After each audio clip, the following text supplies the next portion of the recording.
vous salue tous au nom de Jésus-Christ. Alléluia. Dieu est bon. Ce matin, quelques flocons de neige ici dans la vallée de Münster et de Zimmerbach. Quelques flocons de neige. On voit que l'hiver est là. L'hiver approche. Je veux saluer Hervé, son épouse Catherine. Soyez les bienvenus au trésor du ciel. Que cette journée soit bonne pour vous, que ce soit une journée d'encouragement. Bernard, dérivé, son épouse, le fils, Yvonne Berthou, soyez les bienvenus à ce live. Que Dieu vous encourage aujourd'hui, que vous soyez forts et victorieux. Alléluia, alléluia. Voilà, nous sommes au trésor du ciel. Et ce matin, on va parler de gagner la course. Vous voyez, la vie chrétienne, c'est une marche, mais c'est aussi une course. Une course. Et l'apôtre Paul nous l'explique très bien. Nous désirons gagner la course. Bonjour, Chipikalou, sois la bienvenue. Que la paix de Dieu soit sur ta vie, que tu puisses aujourd'hui rayonner de sa lumière, de son amour. Alléluia. On va prier. Merci Seigneur. Tu as fait pour nous des merveilles, oui. Tu as fait pour nous de grandes choses. Le salut, c'est quelque chose d'immense, de grand, de merveilleux. Tu nous as rachetés, tu nous as justifiés, tu nous as vraiment transformés et tu continues à le faire chaque jour de gloire et de gloire en gloire. Oui, et nous voulons vraiment te ressembler, être des témoins vivants sur cette terre où tu nous places. Merci Saint-Esprit maintenant de venir encore, oui, sur chacun d'entre nous et de nous conduire, de nous enseigner, oui, de nous montrer vraiment le chemin. Nous avons besoin de te suivre, Seigneur. Oui, marcher à ta suite. Au nom de Jésus. Amen. Voilà, gagner la course. 1 Corinthiens, chapitre 9, versets 24 à 27. Ne savez-vous pas que ceux qui courent dans le stade courent tous, mais qu'un seul remporte le prix? Courez de manière à le remporter. Tous ceux qui combattent s'imposent toute espèce d'abstinence et ils le font pour obtenir une couronne corruptible. Mais nous faisons-le pour une couronne incorruptible. Moi donc, je cours, non pas comme à l'aventure, je frappe non pas comme battant l'air, mais je traite durement mon corps et je le tiens assujetti, de peur d'être moi-même rejeté après avoir prêché aux autres. Alléluia. C'est vrai. Dans la course, tout le monde court, mais il n'y en a qu'un qui gagne la course. Est-ce que vous voulez être la personne qui gagne? Dieu nous appelle à être des gagnants, des vainqueurs. L'Église est appelée à être la tête et non la queue. Alors que, encore en ce jour, nous puissions aller de l'avant, gagner la course. Bien sûr, pas pour une couronne corruptible, mais une couronne incorruptible. Dieu a préparé pour nous des couronnes au ciel.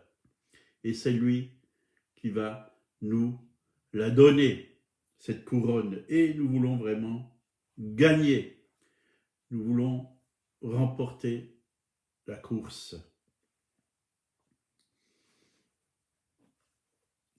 Donc, pour une athlète, quelqu'un qui court, il y a des sacrifices difficiles. Il faut se préparer. Il faut l'entraînement, il faut se discipliner, parfois le régime, et nous aussi, chaque jour, si nous voulons gagner, nous devons nous discipliner. D'ailleurs, le mot disciple vient de discipliner. Nous discipliner, oui, à lire la parole, à chercher la face de Dieu, à écouter le Saint-Esprit, à prendre du temps dans sa présence, nous discipliner, à avoir des objectifs, oui, dans la journée. Seigneur, mets sur mon chemin quelqu'un à qui je peux parler de toi. Et Dieu va le faire. Avoir vraiment une vision, un but pour pouvoir gagner dans cette journée, dans ce que Dieu désire que nous puissions faire et non pas être vaincus. Donc, alors, courons de manière à remporter le prix, que nous puissions être aujourd'hui déterminés, motivés pour saisir le prix de la course. Donc l'objectif, c'est de courir de manière à remporter la course. Au verset 26, Paul dit, « Moi donc, je cours non pas comme à l'aventure, je frappe non pas comme battant l'air, mais je traite durement mon corps et je le tiens assujetti, de peur d'être moi-même rejeté après avoir prêché aux autres. » Voyez, nous devons dire à notre corps, oui, c'est-à-dire nous devons discipliner notre corps. Nous ne devons pas lui laisser faire tout ce qu'il a envie de faire. Oui, le corps, parfois, il a envie de dormir, rester plus longtemps au lit, alors que le Seigneur nous appelle à nous lever ou pas se lever pour aller travailler. On peut se laisser aller, mais Dieu ne désire pas qu'on se laisse aller. Il y a un temps pour tout, il y a un temps pour se reposer, mais il y a un temps aussi pour se lever. La Bible dit, il y a un temps pour aller à la guerre, pour combattre. Il y a un temps pour se détendre, c'est vrai, mais il y a aussi un temps pour remporter d'autres victoires pour la gloire de Dieu. Il y a un temps où Dieu nous appelle à aller vers les autres, parler de lui, témoigner. La chair doit être crucifiée.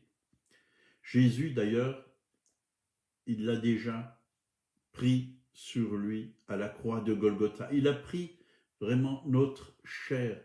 Nous avons été crucifiés avec lui. C'est quelque chose qui a déjà été fait.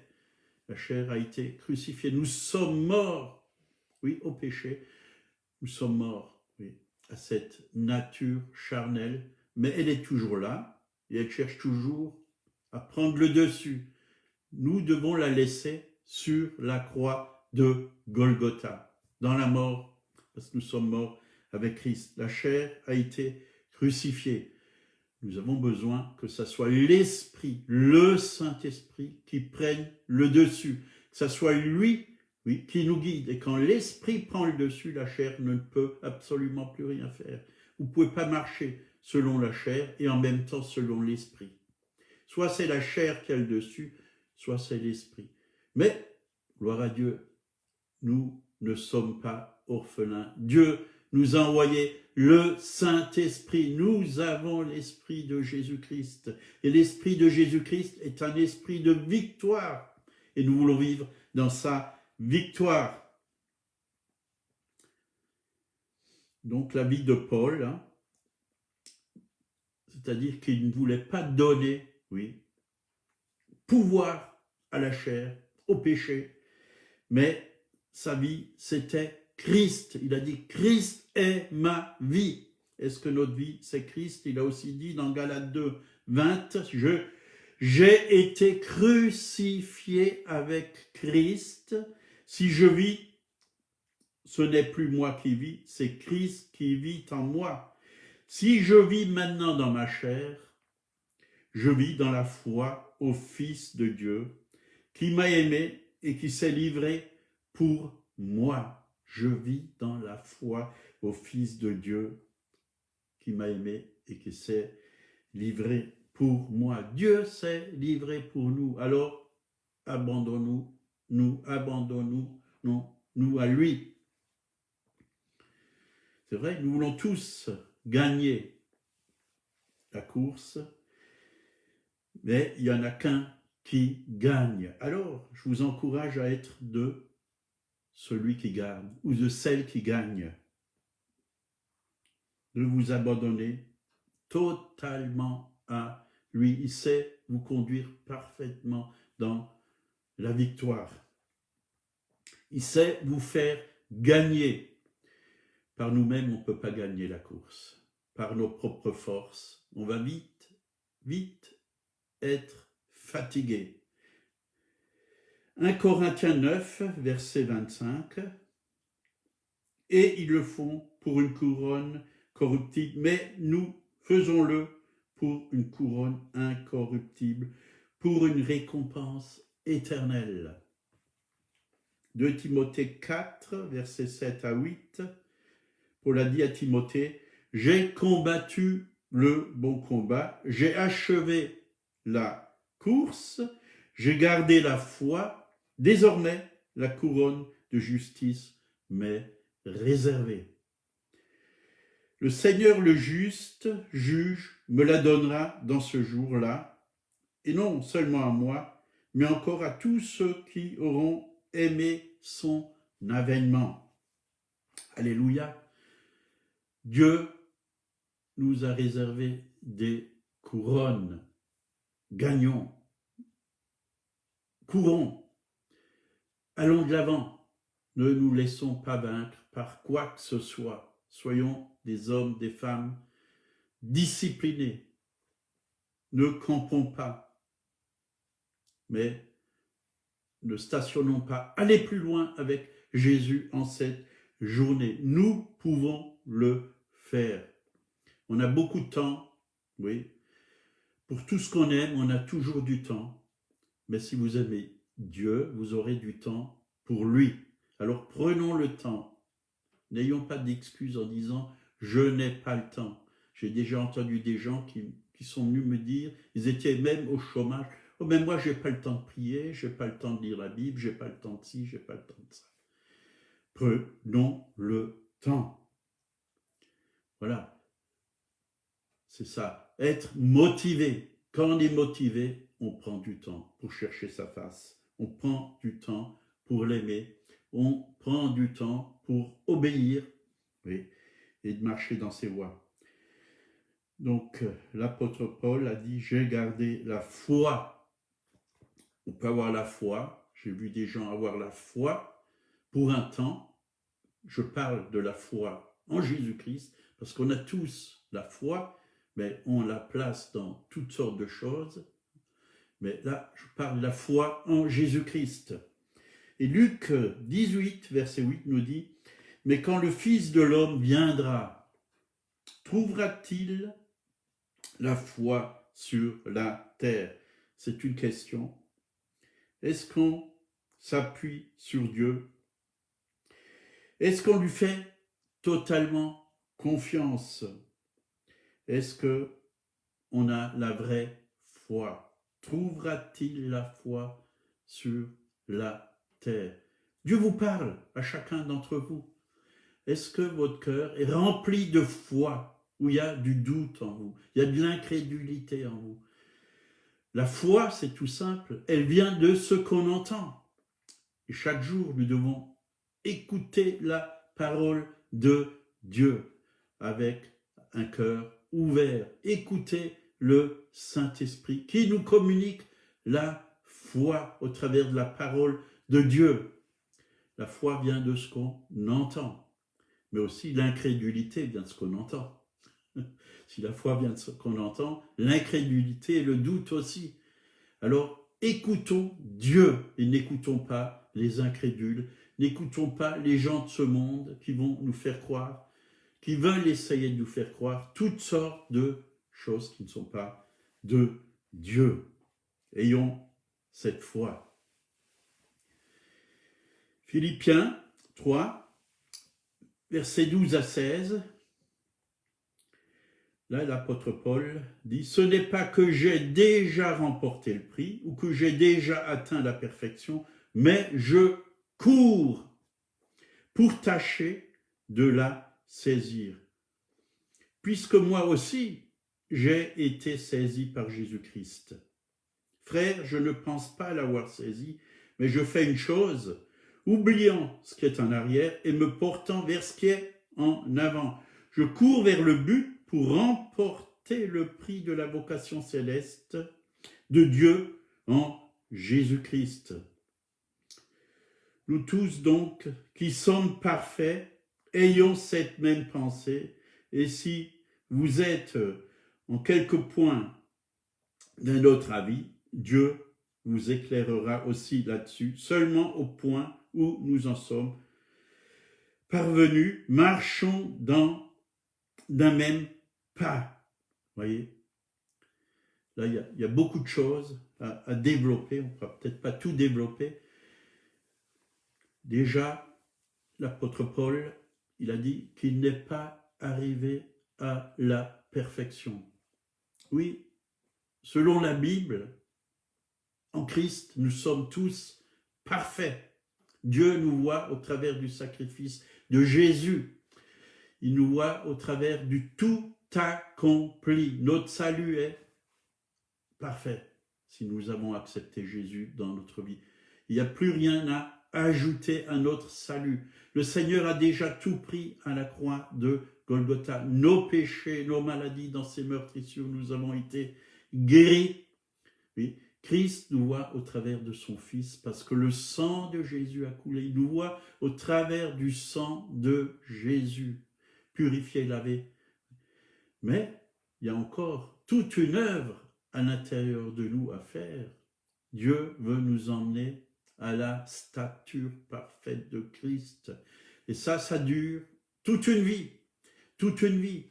Dieu est obligé de venir par son esprit, de brûler en nous toutes les scories, tout ce qui nous reste encore de la vieille vie, toutes les mauvaises choses, notre façon, tout ce qu'on a acquéri, oui, dans nos pensées, une mentalité de ce monde, une mentalité de nos parents, de l'éducation, tout ce qu'on a reçu. Dieu doit enlever toutes sortes de choses, couper toutes sortes de choses, pour que nous puissions vivre et avoir la pensée de Christ et vivre selon la parole et selon l'esprit pour ressembler à Jésus-Christ.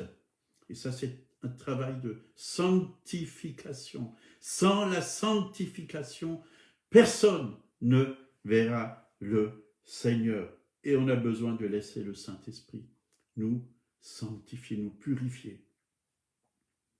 Verset 14, Paul dit, « Mais je fais une chose, oubliant ce qui est en arrière et me portant vers ce qui est en avant. » Et c'est vrai, on a besoin de demander au Seigneur que notre vie passée soit totalement dépassée pour nous.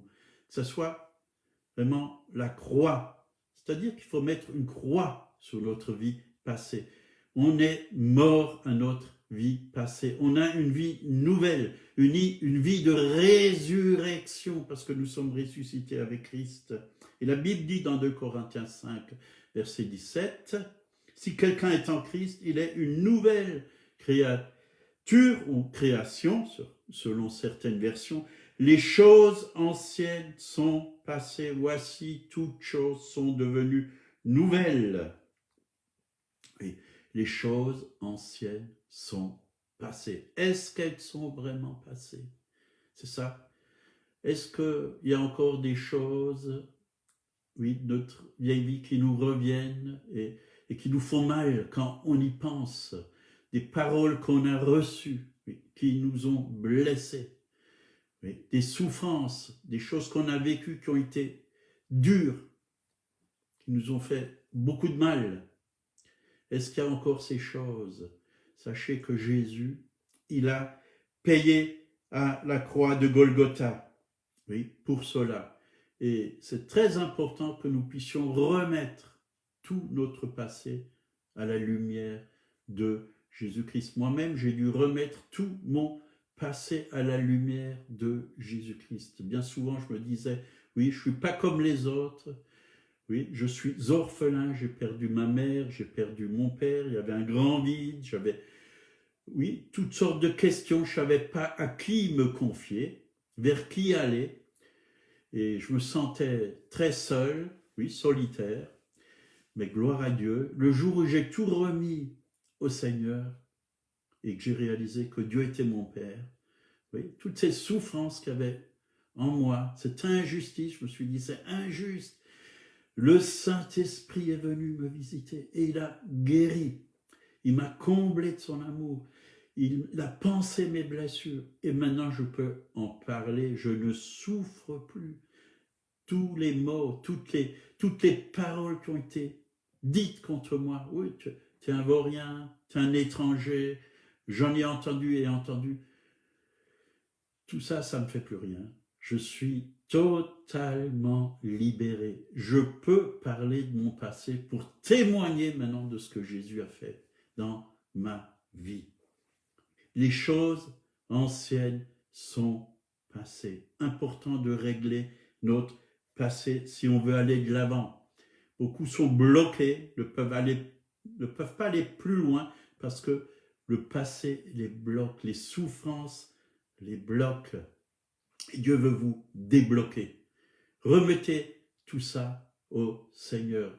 Dans ces meurtrissures, nous avons été guéris. S'il y a des choses qu'on nous a fait et qui nous ont vraiment fait beaucoup de mal, demandez au Seigneur de pardonner, oui, à ces personnes, mais pardonnez aussi vous à ces personnes.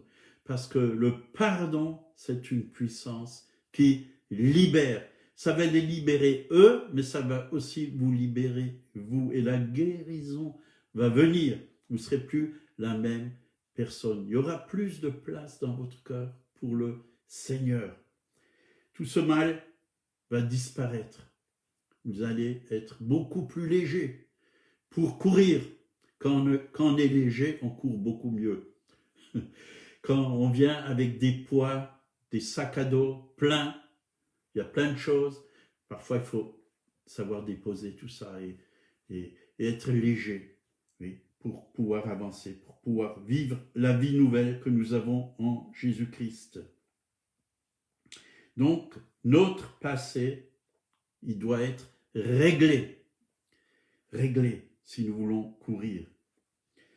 Il n'est pas possible de vivre quelque chose de nouveau si le passé est encore présent dans nos vies. Si nous vivons encore avec toutes ces blessures du passé, nous ne pouvons pas aller de l'avant. La Bible dit que ce sont nos souffrances, dans Isaïe, qu'il a portées. C'est de nos douleurs qu'il s'est chargé. C'est quelque chose de fait. C'est dans ces meurtrissures que nous sommes guéris. Et même dans le Nouveau Testament, il est dit que dans ces meurtrissures, vous avez été guéris. Pour Dieu, c'est fait. Mais est-ce que c'est fait pour vous? Est-ce que vous lui avez donné? Est-ce que vous avez abandonné ça? Oui, au Seigneur. Seigneur, je te donne mes souffrances, je te donne mes blessures, je te donne mes maux.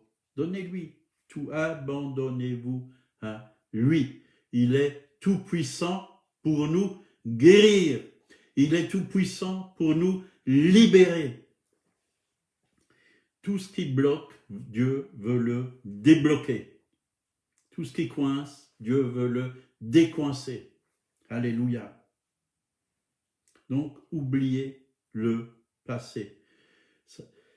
C'est une décision consciente de ne pas permettre à notre passé d'influencer notre présent, oui, et notre avenir. C'est-à-dire que nous ne devons pas être négatifs sur notre passé. Le passé est passé. Le passé est guéri, est libéré. Je ne suis plus sous l'influence du passé. Je vis une vie nouvelle en Jésus-Christ. Et c'est vrai, nous devons demander au Saint-Esprit vraiment de venir sur notre vie et de toucher notre cœur, nos blessures émotionnelles, psychologiques, toutes sortes de blessures. Nous devons laisser le Saint-Esprit vraiment toucher et guérir. Le Saint-Esprit fait bien les choses. Dieu est le meilleur des médecins. Il est le médecin des médecins. Il est au-dessus de tout. Il est le divin médecin. Laissons-le faire. Il n'y a que lui qui peut venir vraiment faire cette œuvre parfaite en nous. Donc, je vous encourage ce matin à courir, aller de l'avant, déposer tout ce qui vous pèse, tous vos fardeaux, vos soucis, vos problèmes. Dieu a payé. Que vous puissiez être des hommes, des femmes légers, légères devant Dieu et que vous puissiez remporter le prix. Merci Seigneur pour ta parole. Elle est vivante, elle est puissante, elle transforme nos vies, Seigneur. Merci Saint-Esprit, oui, parce que c'est toi qui nous communiques les paroles de vie. Tes paroles sont, Père, esprit et vie. Elles transforment notre vie, elles guérissent nos cœurs, elles nous font aussi aller de l'avant. Dans ta parole, il y a la vie, il y a la santé, il y a la guérison. Tu habites dans ta parole, Seigneur. Alléluia. Et tu la confirmes aussi chaque jour. Merci, Seigneur. Merci pour cette journée qui est ta journée, Seigneur. Tes voies sont parfaites, Seigneur.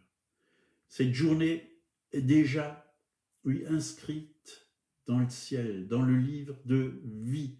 Tu as déjà tout préparé, Seigneur. Et nous voulons mettre nos pas dans le tien, Seigneur. Oui, et marcher sur ton chemin à ta suite, Seigneur, et faire les œuvres que tu as préparées pour nous. Louange, gloire, honneur à toi, Jésus. Amen.